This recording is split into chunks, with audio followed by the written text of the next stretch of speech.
రంగారెడ్డి జిల్లా చెవెళ్లలో ఈ నెల 27వ తేదీన జరగబోయే తెలంగాణ ముఖ్యమంత్రి రేవంత్ రెడ్డి సభ సందర్భంగా సైబరాబాద్ కమిషనర్ అవినాష్ మహంతి సభ స్థలాన్ని పరిశీలించారు. ఈ యొక్క ముఖ్యమంత్రి సభకు ప్రియాంక గాంధీ ముఖ్య అతిథిగా రానున్నారు. ఈ నేపథ్యంలో సిపి అవినాష్ మహంతి సందర్శించి సభ కార్యక్రమాలు ఎక్కడికక్కడ ఏమి నిర్వహించాలనే విషయాలపై సూచనలు చేయడం జరిగింది. అలాగే పార్కింగ్ కానీ రూట్ మ్యాపింగ్ నిర్వహణ పూర్తి సభ సమగ్ర విచారణ విషయాలపై అవగాహన ఆరా తీశారు.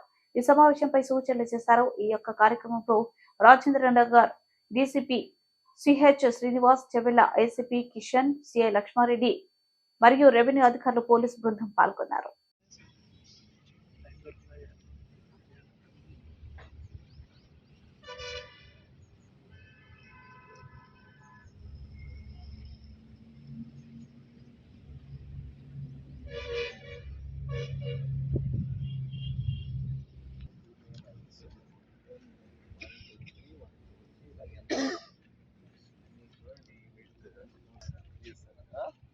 Aisles ఉంటే 2 aisles లో మీకు 3 partitions each row లో వస్తుంది. Take as many as possible. ఆ పార్ట్ స్టాల్స్ కి వాళ్ళు స్టాల్స్ పెట్టండి. స్టాల్స్ పెట్టి సరిపోతుంది. ఖాళీ పడుతుంటుంది. ఖాళీ పడాలి.